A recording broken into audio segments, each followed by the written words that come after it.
Alright, so it's April 16th here, and my greenhouse is a combination of not doing so hot and doing pretty good. I'm not one to try and hide my issues, because if you just see a YouTuber posting nothing but their successes, it's going to be really hard to learn from their failures if they're only showing you the end result. So, as you can see here, these guys are just kicking butt. These are my ahis.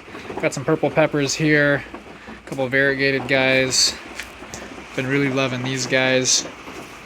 It's a rare variety called Nymphadora. It's the only stabilized Chinese, variegated Chinese out there right now.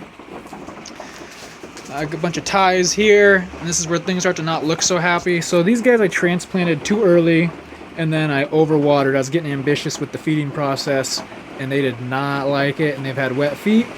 And as you might be able to hear on the video, it's been really wet out. It's been raining a ton. We have not been getting a whole lot of sunlight, and my roof, it's got this layer of plastic, and then on the outside it is tinted solar gray, I think is what it's called, polycarbonate panels, so they don't let in a whole lot of light, coupled with the fact I don't get a whole lot of direct sunlight. So unless it's sunny out, I am not getting much light, and these are just cheap LED shop lights. They don't do a whole lot other than just help sustain some light in here. So long story long, these guys have not been doing so hot. They're finally starting to perk up now that I've been letting them dry out more. You can see they're starting to green up a little bit. All this yellowing on the lower leaves is the result of overwatering in its early days. I really should have just waited to transplant these guys another week or 3 before I put them into these pots like I did these guys. If I would have just done what I did with these guys, these would all be looking the same, but these guys were actually transplanted a month before these ones were, and the difference is stark. These are mostly jalapenos and some sweet peppers, pepperoncinis, the like. So we start getting over here, things are looking a little bit better, but still not super hot. We got some mutants. My white ghosts are not looking phenomenal, but they're starting to rebound now. Really like these mutants. If you haven't heard of them before or seen them before, they're a pepper variety. There was a random mutation on a candlelight mutant, or on a candlelight. Then it, was named candlelight mutant, and now we're seeing all sorts of varieties come out as crosses. These ones are extremely rare. I've been looking for them for years. They're called Pimenta del Sahara. Getting really excited to offer some seeds of those this summer if I can get them to do what I want. These guys, I'm really excited about this one. A variegated. It's Blue Christmas crossed with, oh gosh, now I'm drawing a blank on what it is. I don't remember. Crossed with Uchu Cream and Candlelight Mutant. Oh gosh, this is gonna kill me not being able to remember what it is. But it's a variegated one. All of these guys are also the same thing, but they did not express the mutant gene, but they push out just phenomenally beautiful variegation. These were actually some of my favorites last season, was the non-mutant form of that one. So getting real excited about that. If you're wondering why do you have so many peppers, it's because I run a pepper nursery, but I strive to only sell the best of the best, so none of this stuff is available right now. That stuff would be, but just because I'm trying to play it on the safe side, I'm not selling anything at this moment, although I've been getting hit up left and right, but I just don't want to sell anything that might potentially have issues. You're seeing all these sticky traps, I'm sure. I had a fungus gnat issue that I was like, no, it's going to be fine. These aren't going to be an issue. It's going to go away like it usually does. And it didn't go away, so it turned into an issue that resulted in just an overabundance of fungus gnats, which was not my favorite. And for those that don't know, you might think fungus gnats are pretty harmless, but if they can get to the point where they're filling up sticky traps like this, they can become an issue. They're a vector for disease. They'll transmit fungal and bacterial issues, which can then transmit to other plants. So, like as you can see, this guy, I had to strip it of all of its leaves because it started to express some leaf spots that were spreading to other plants, and I was really not happy. It started on some of these guys down here, but it's been, yeah, like that's some of it, but I haven't actually seen, yeah, see how these guys are starting to yellow around the edges? It's typically the start of it. Then they'll start getting brown splotches around the edge, and it's no bueno. It can transmit from plant to plant. Once it starts getting sunny and nice, it should be able to outgrow it. The pots will be able to dry out quicker, but having these constantly wet pots coupled with the fungus gnats, it has not been very ideal. So I actually just applied some, let's see if I still got the package in here. Yeah, I do. these guys, they are a beneficial nematode, and they will go after your fungus gnats. I do not use any sort of pesticides.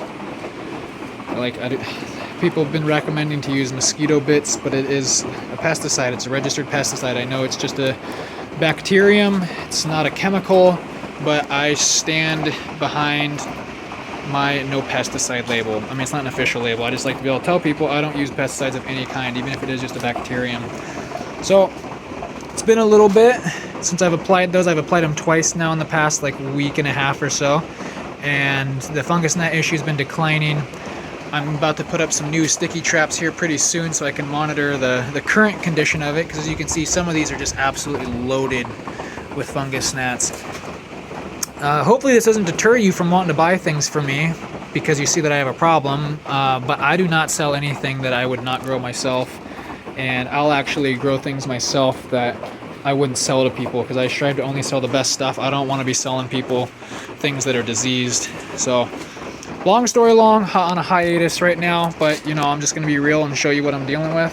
I'm going to pick up where I left off. I got some more ahis right here. These guys are looking beautiful. Getting a little tall, but I just don't have a whole lot of sun right now, so they're just stretching. They like to grow tall as is. These guys are not super happy. Some lemon drops, some cayennes. These are in the same boat as these. I transplanted them at the same time, so they're just in that same situation. Plan on transplanting these guys today. It's a bunch of my wilds. They have been in this tray for way too dang long, suffered some overwatering issues. Carolina Reapers are looking pretty stoked at this point. A couple of them are looking a little off, but they're really perking up. I just transplanted those guys not too long ago. This one, these guys were killing it. The Sugar Rush. I got some Sugar Rush Stripey, Sugar Rush Peach, Sugar Rush Cream. A little bit of a tongue twister, I don't know why.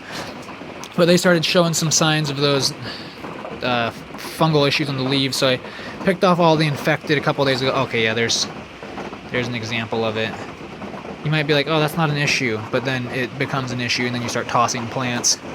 I haven't dealt with this type of issue in probably 3 years. When I last had a fungus gnat issue that I failed to address and ended up having to toss a ton of plants, I was not very happy about it. So, trying to be a little, well, I guess retroactive at this point, but you know, deal with the issue, get things up and thriving again, make sure I see no issues for about a week or so, and then start resuming sales. Luckily, we're early enough in the season that we can't even be planting outside my area yet, so once the outdoor season starts, I think everything will be, you know, set to jet A-okay. And that is not an example of what I'm talking about. I use this guy right here, a little electric fly swatter to deal with some fungus gnats when I see them flying around, and sometimes I'll just brush them through here to try and get whatever's in there flying around, and sometimes I accidentally burn the leaves, so that's just a fringed end. This, we got some more common guys. We got some Hungarian hot wax, Fresnos, Tobagos, Guaylos. I'm probably pronouncing these not the best. Some Tabascos. Yeah, this one's Carolina Reapers, and some Yellow Reapers. This guy, we got some purple cayenne, Big Jim, paprika, some Scotch bonnets, maybe some other ones in there. This is a Thai tray with a couple more mutants. These were transplanted a little bit later than the other ones, so I need to consolidate those guys.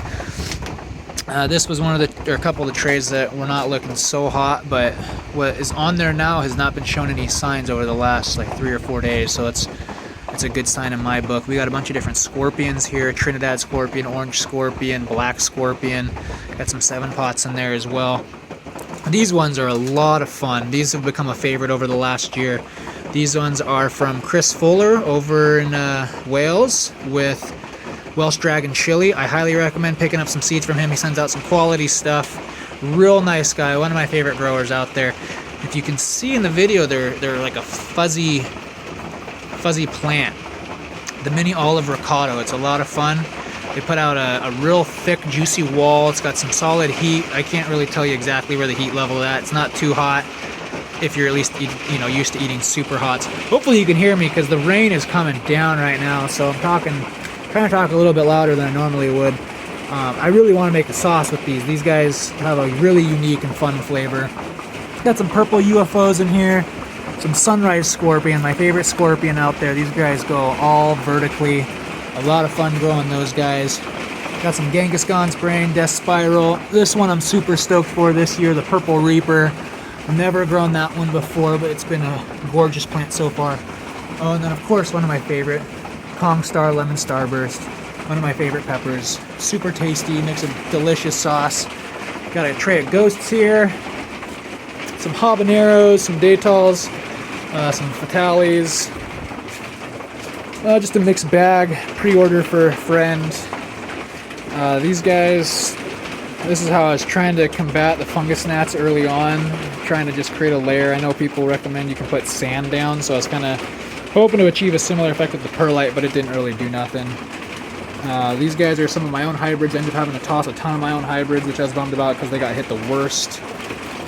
This is a tray of personal stuff. I just got some random stuff in here. One of my favorite things about running a nursery is I get to pick all the best of the best out of everything that I grow and keep it for myself.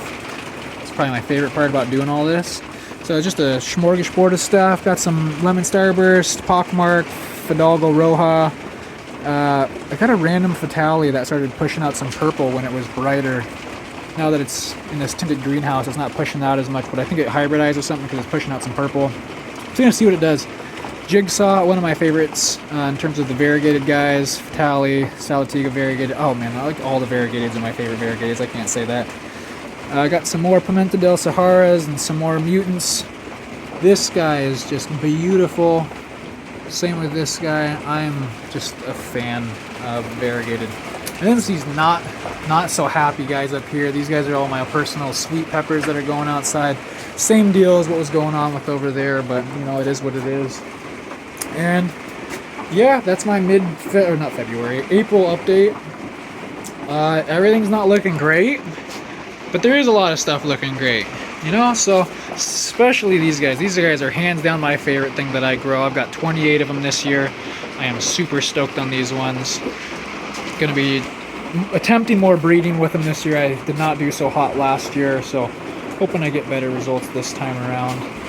And yeah, just trying to show you what I'm doing. I'm not trying to hide what is going wrong. I'm going to show you everything from the best of the best to the worst of the worst. But it looks like things are finally on the up, and if things start looking better in another week or so, I'll do another updated version just to show the progress. I think we're finally getting some warmer days. Over the last week, we've gotten snow and or hail every single day. We got record-breaking snow for the Portland area a week ago. It was crazy. We had like 4+ inches when I walked out my house about a week ago. So just, it's not been the nicest condition. Although I've got a heater in here and it's sitting at like 62 degrees right now. We're outside, it's sitting at 38. I can usually keep a 30-degree difference. It got down to the upper 20s, now we're still sitting at 65 in here. This helped a lot too because I got a glass greenhouse door, and I've had this greenhouse for a couple years now. I was losing a lot of heat through the door, so I put these little insulative things, styrofoam pieces with the Mylar outside. Those came in some food boxes just to keep the food cold that my roommate got, and I was like, yo, I'll use those. And I have noticed a night and day difference. My electricity bill's gone down as a result of it. Wow, this video is like 14 minutes almost now. Okay, well, I'm gonna cut this at this point, I suppose, and thanks for watching. I will be posting more soon.